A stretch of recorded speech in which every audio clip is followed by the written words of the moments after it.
started writing Food for the Archons as a book of despair after watching my father die in 2013.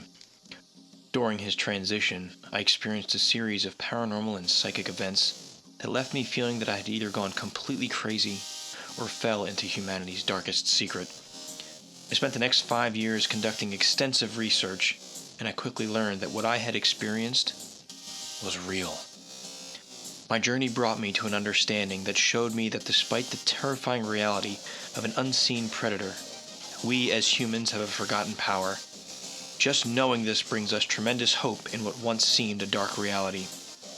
I wrote this book for me in hopes of gaining a better understanding of our reality and relationship to it. But my hope is that you will find as much value in reading it as I did in writing it.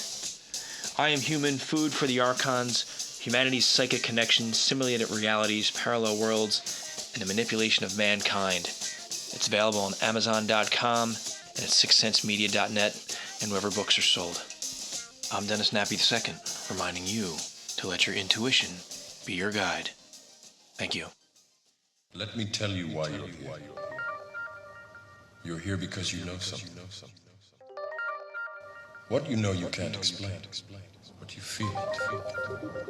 You felt it your entire life. That there's something wrong in the world. You don't know what it is, but it's there.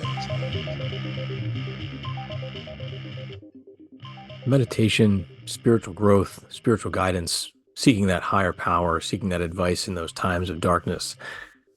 Something I've been searching for my entire life, always looking for more, always trying to find the answers as a truth seeker. I want to talk a little bit about some remote viewing work that I've been a part of recently, and also a meditation that I actually just completed this morning that had a very compelling message for me that I felt the need to build this podcast around. Dennis Nappy II, friends, with Sixth Sense Media on the Seeker podcast. Happy to be with you all again. I got a lot that I want to go through. Before I do that, I have to give a couple shout outs, a couple plugs real quick on some resources. I've been doing a lot of excellent podcasts and having wonderful conversations with my friends through the Future Forecasting Group. You can find us at futureforecastinggroup.com. I'm going to share the website here. You can get a snapshot of this high-speed website. But the remote viewing data that comes out of the projects there is just absolutely phenomenal in what they're doing. I'm very fortunate, very thankful to be a part of such a wonderful team, and they have the opportunity to look at so many just fascinating targets and really be ahead of things in a lot of ways. So here we are, Future Forecasting Group. That's the crew. That's the front faces of the crew. Those of us that are on camera. But check us out, Future Forecasting Group. It's just such an excellent opportunity, not just because I get to work with them, but even talking with our subscribers for whatever they're looking for. We initially started as crypto viewing, joining for finding that financial guidance, not that we give financial advice, but during these challenging times, or just helping to navigate the challenges of our society, and then diving deep into those woo mysteries, and of course, looking ahead at world events. It's been a lot of fun. So, futureforecastinggroup.com. Check them out. And here's my personal website, Sixth Sense Media. This is where you can see all my projects, all my Seeker podcast episodes. You can find copies of my books here, the links to Amazon as well. I'm really proud of this. I've been working on really hard on my stuff lately. So got my I Am Human series, I've got the Hive series, and I have the spiritual journaling. I have a couple journals that I have out there now. And then if you're interested in joining, booking a Reiki session with me, just click on the Reiki tab and pop on over to scheduling a Reiki session. And all the information you'll have is right here, what it entails, what the costs are. There's $65 for a first-time Reiki session here, and some other package deals as well. All right, enough of the commercials. Had to get that out of the way. I want to talk about, I've had a lot going on, and I've had a lot of great opportunities. One of the things that I do every month is, I try to do it every month, and I've talked to many of you about this before. I use remote viewing and I look ahead into my future consciousness is what I target. Now, it's technically a front-loaded target, and that's fine. I'm not doing this for anyone other than myself. And I basically just task myself to connect with my future consciousness and see if there's anything I need. What do I need to know? And it's usually about a month apart. So what do I need to know in the next 4 to 6 weeks? Sometimes it extends far beyond that, depending on how complicated or complex something is. Um, but I've had some really good results with things personal for me, and understanding those inner workings, the philosophies behind things, the spirituality, and sometimes just flat out describing events that will happen. I wrestled a lot at certain points at developing as a remote viewer on should I be doing this? Should I be looking ahead? Um, as it stands right now, well, I guess with the way I'm setting up my targets, what I have found is that I'm not getting information that allows me to make different choices. I have no way of measuring that yet anyway. But I am getting information where after the fact or in the midst of something hard or challenging or even wonderful, I can look at that data and I can find comfort in it, knowing, okay, this is what's going on. This is the meaning behind it. I find a value with that connection that's established between my present mind and my future consciousness, which is really probably all one and the same. But from my current perspective right now, that's how I'm understanding it. And I did a session a few weeks ago where I had a lot of automatic writing, and some of you have caught my video, and thank you for the feedback on it. I have a remote viewing video that I put up on YouTube recently talking about my experience with automatic writing and how much I've been enjoying it. And I want to share a an excerpt from one of the sessions that I did and the feedback that I received almost immediately.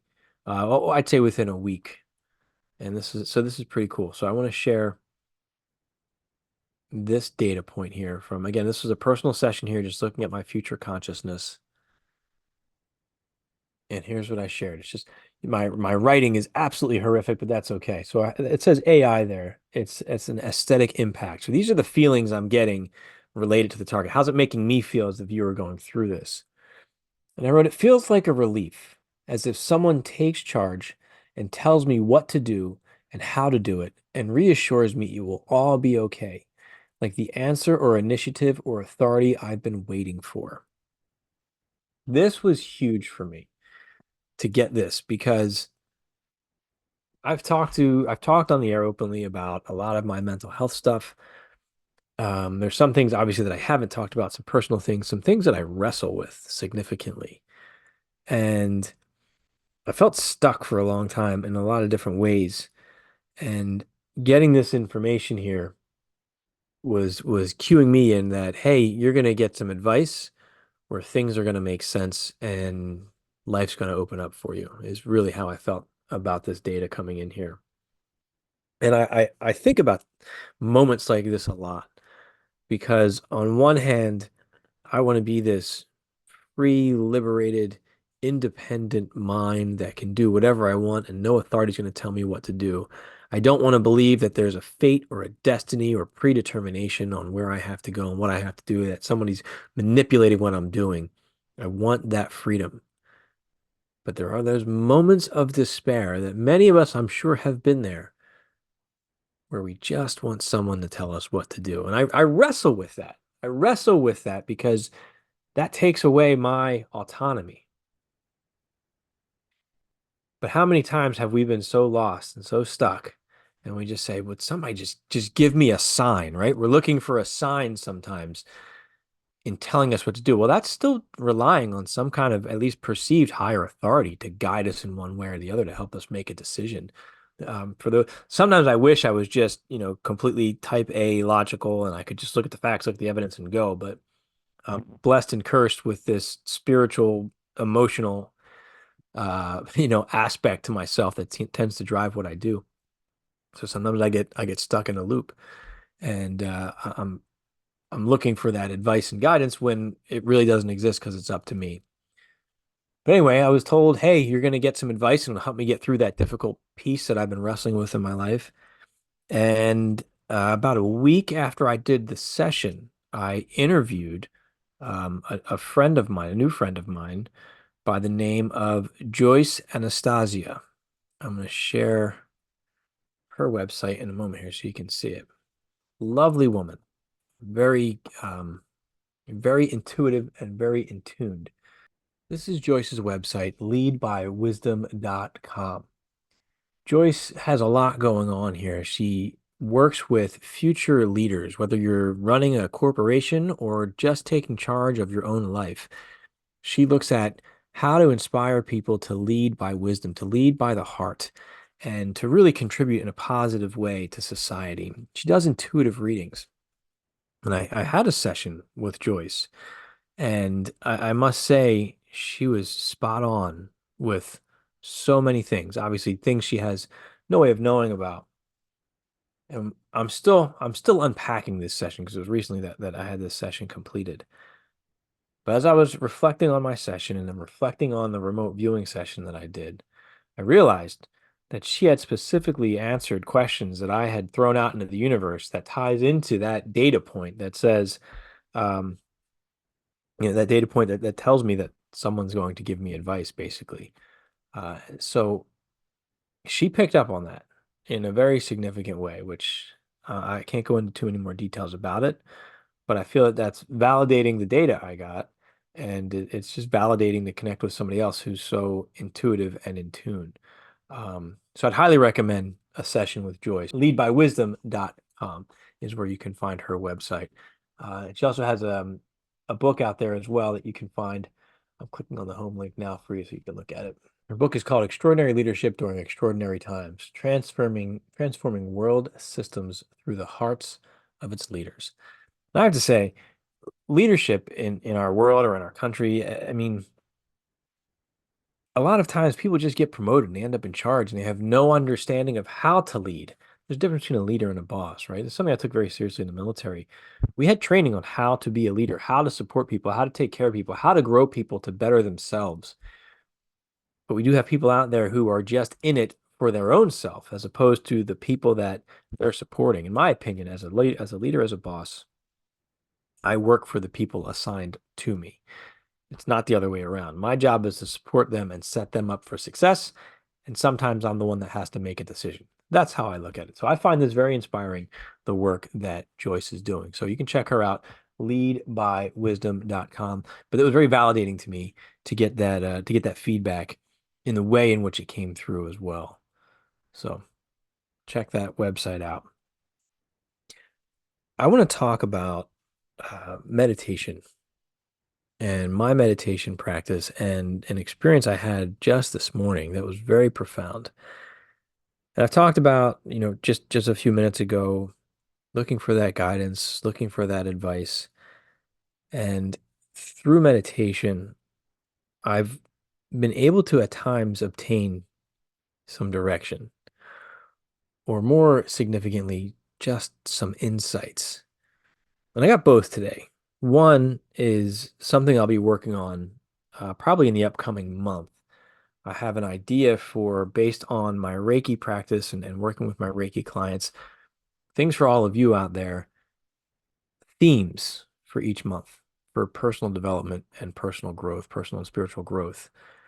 It's designed to be positive and uplifting. And I'll talk more about it when I get to it. But I just had a moment where something struck me as an idea. And much like in remote viewing, then I just unpacked it and just started to unfold and explode. And it was a really cool experience this morning, right when I woke up. But the concept is based on basically we can look at the lens that we look through the world, right? And we can look at this world and say, oh, there's war, there's famine, there's corruption, there's all these problems. And mind you, we are going into an election year, and I'm already setting us up for the negative thoughts, right? And that's all I'm going to say about it. We can form our resistance, we can fight it, but in reality, if you look at energy and intention, if that's your intent is to fight that scary thing, then you're putting out the energy of conflict, the frequency of conflict.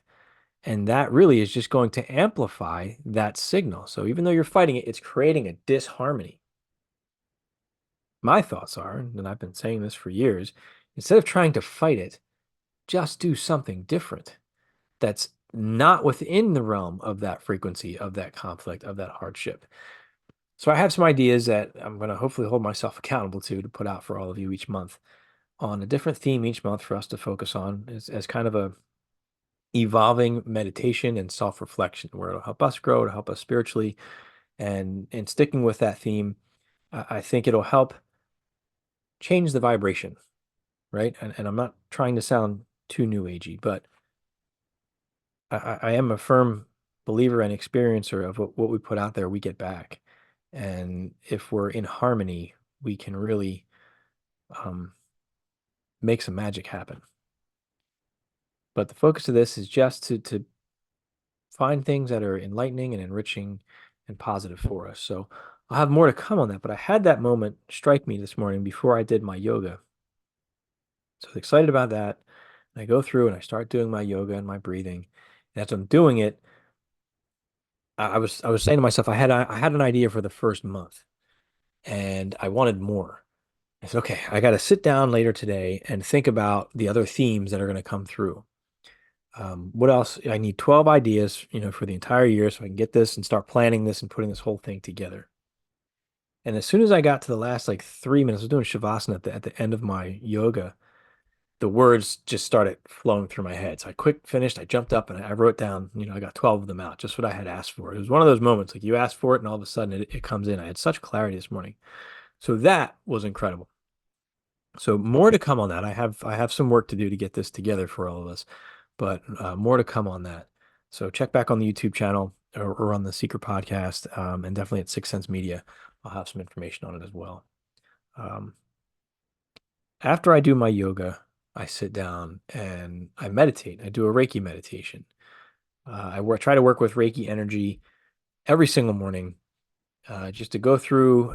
A lot of mornings I'll do a chakra meditation. I'll go through and I'll clear out whatever is needed to be cleared out, or I'll open myself up to receive information and wisdom. And I did a meditation podcast talking about this. My goal is always, it's always exciting to have that big visual, full-blown immersive experience, right? That's always something I look forward to because it's so unique. And it's like, wow, I went somewhere else and I learned something, and that's really cool. But also I've learned to sit and enjoy just the peace and the quiet and the calm and the relaxation that comes from that as well, because sometimes my body just needs to be still. Today I had the first one. I was somewhere else and I had all these visuals, and it was really a really amazing experience that's going to stay with me for a while. Now, as a remote viewer, my training is, when you're doing a remote viewing target, you want to be blind to the target because you don't want any of your subconscious or a conscious mind to get involved and muddy the waters and either put knowledge that you already have of the target down, or for your imagination to start going based on the topic that that you're viewing. So that's why, in speaking with other remote viewers, that's why we like remote viewing, because whatever I'm putting down there is coming from whatever the signal line is without any way of me knowing what the target is. Meditation is different. It's free form. I'm out there surfing. I think I've heard Dick say this before, surfing the psychic internet. And I'm just seeing what information I can get, but I'm also looking at it from a standpoint of that's personal to me. So there's a lot of potential for front loading and for imagination. So you can take this information with that understanding, please, that I'm not sitting here trying to preach gospel or this giant epiphany. What I am going to say is that this held value to me. And this had the feeling and sensation of an experience when I am blind to a remote viewing target and I get good data. That's how this experience felt for me. But I want to be as transparent as I can. This was just me meditating. There was no blind protocol. There was no target.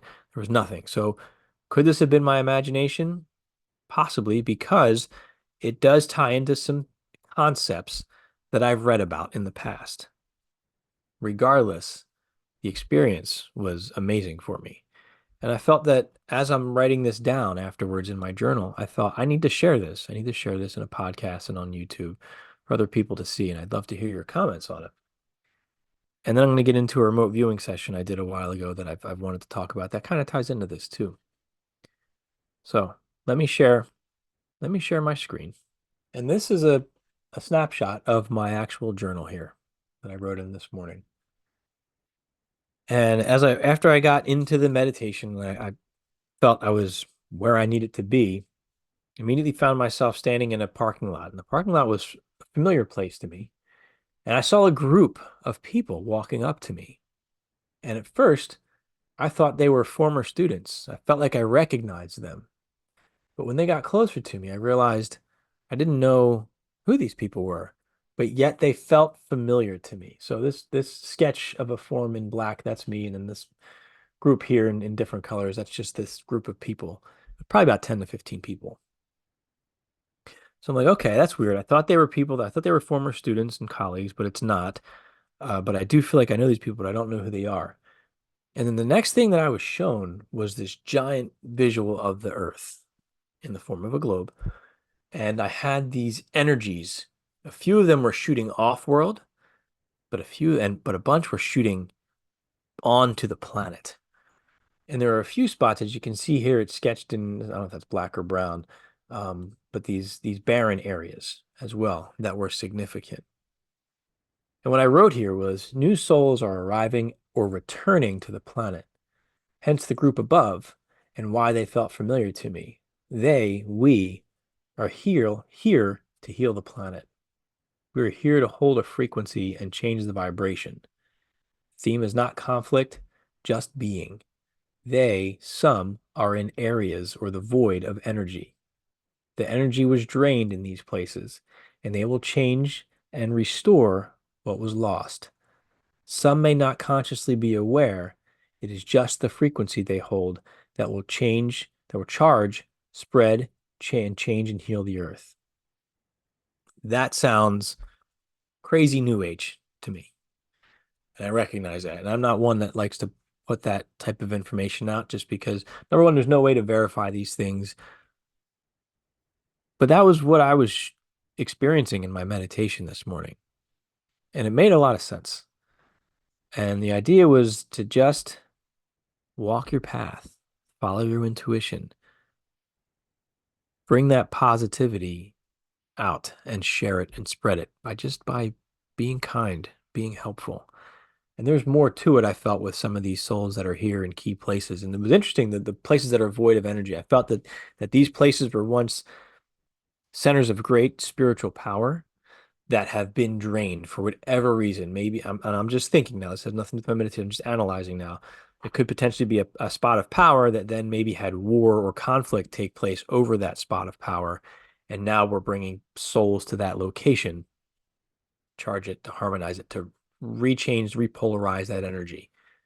Maybe this is just all babble here and there's nothing to it, but it really resonated with me so much so that I felt inspired to have this conversation and talk with all of you about it. So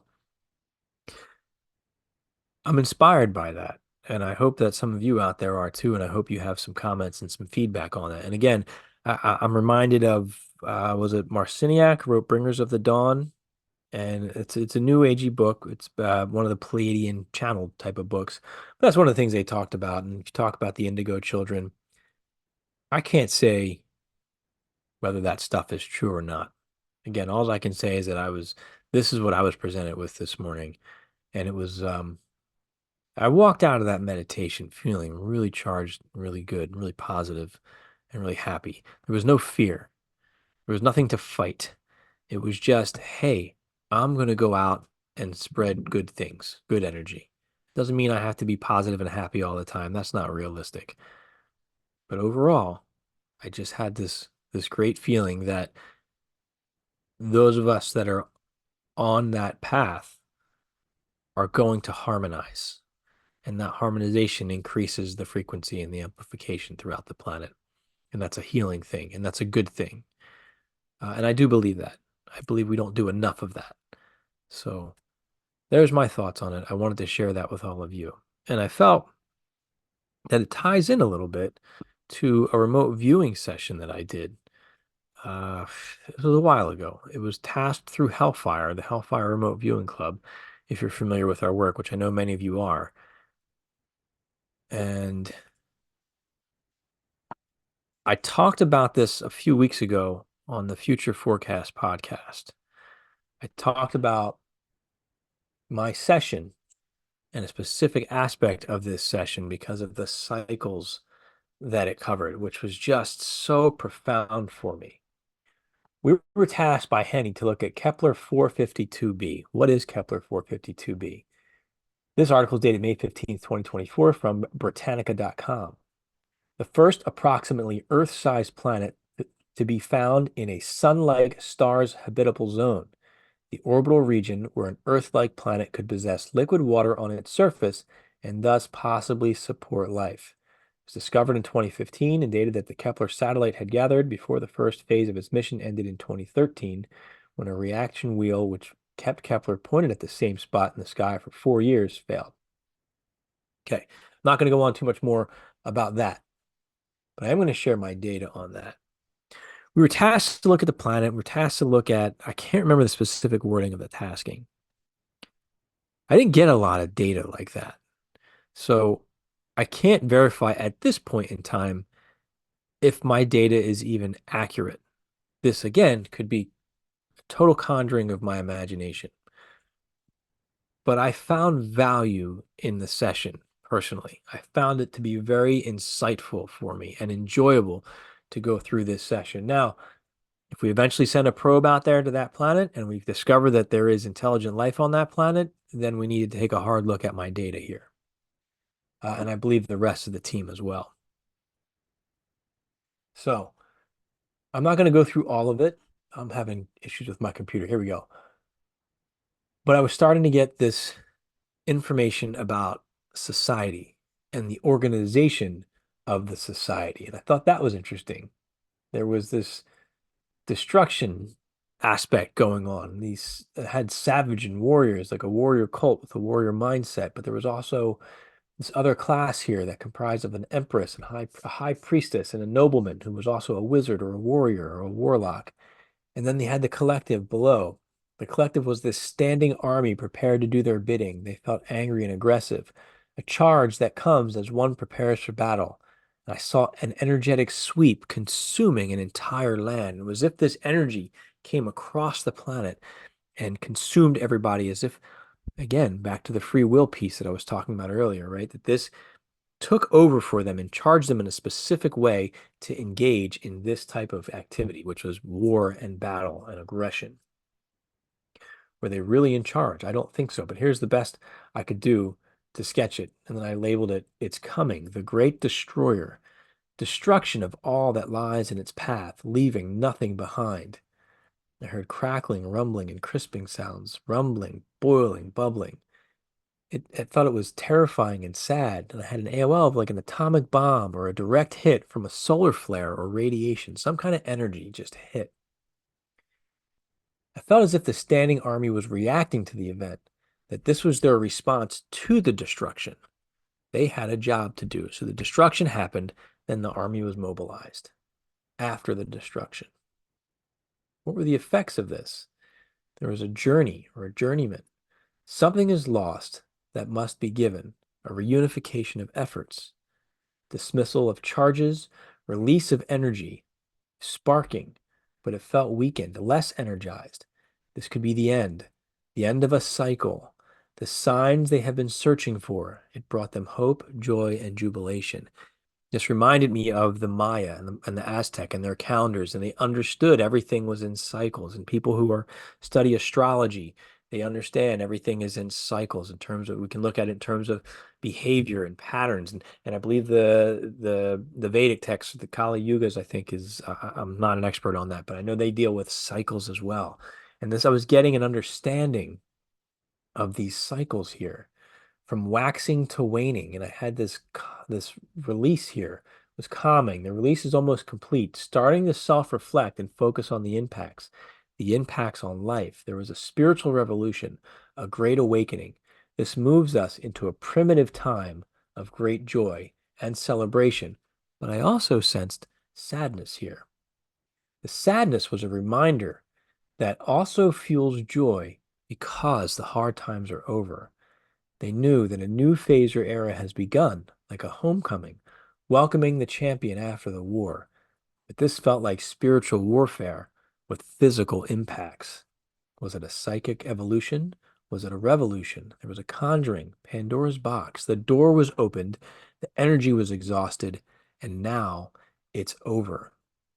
Never forget but over time they will, and the cycle will continue when the box is opened again.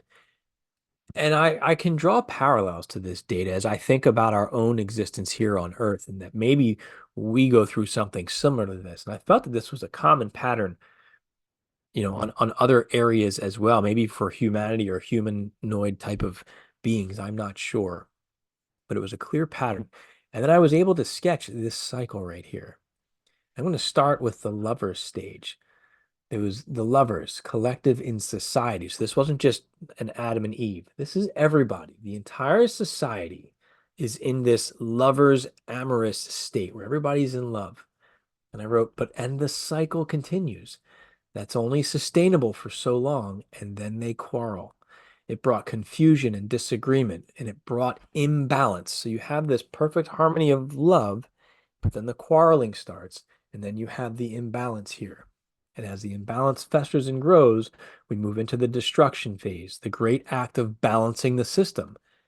And I got this impression that actually it's an act of love and kindness through mercy, because during this confusion and the disagreement and this imbalance, it's bad, it's upsetting, it's hard.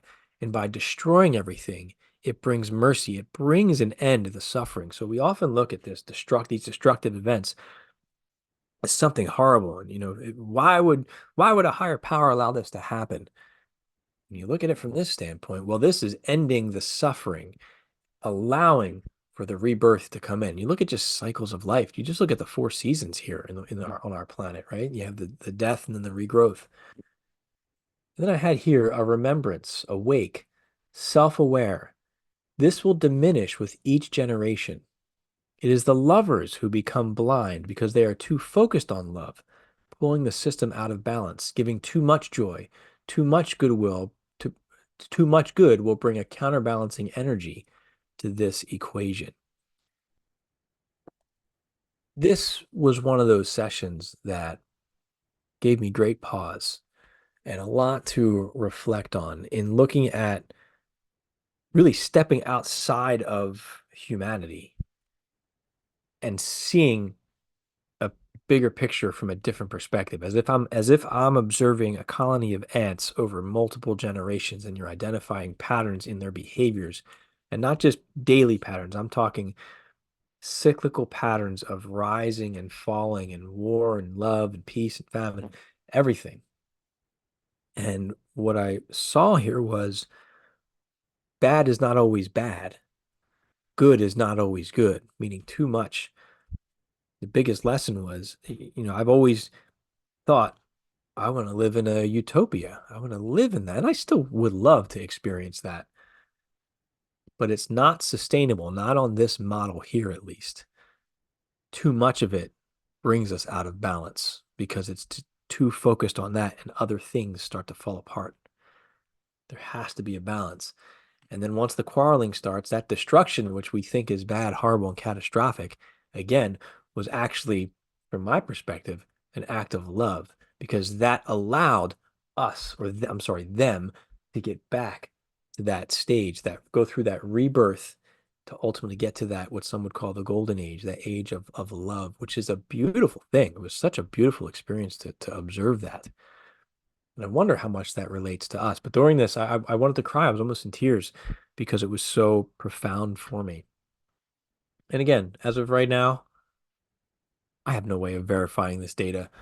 But that's not really what's important to me. What's important was that experience that I had during that session, and the way it's impacted my life and my understanding of things, just in that positive, negative piece, and then in those cycles. Too much of a good thing may end up being a bad thing. And the worst thing may end up being an act of love. It really altered my perspective of things. And I've wanted to do this for months. I did this target a while ago. I wanted to share this.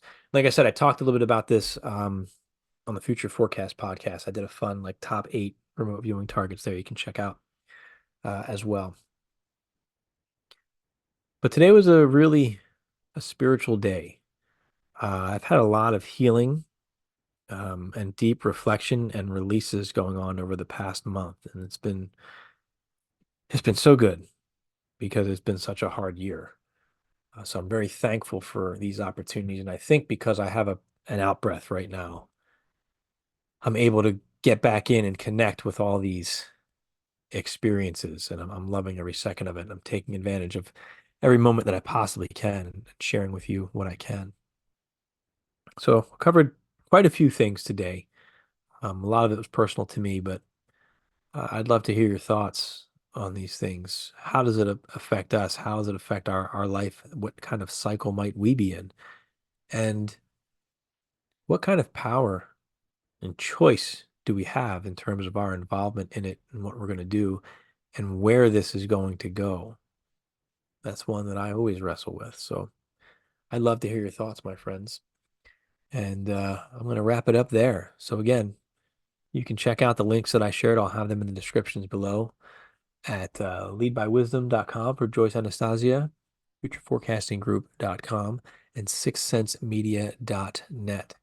I'm Dennis Nappy II, reminding you to never stop questioning, keep an open mind, and let your intuition be your guide. Thank you. I said, empty your mind.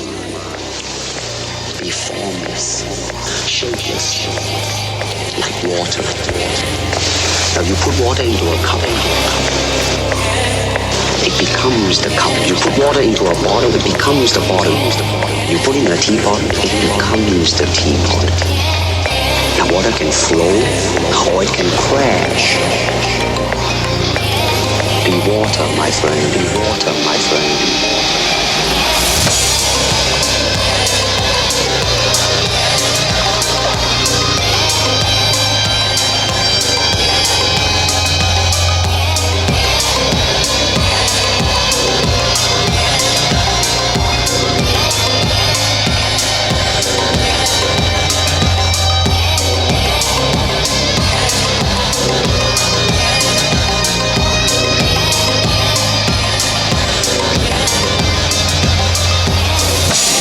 Be water, my friend, my friend.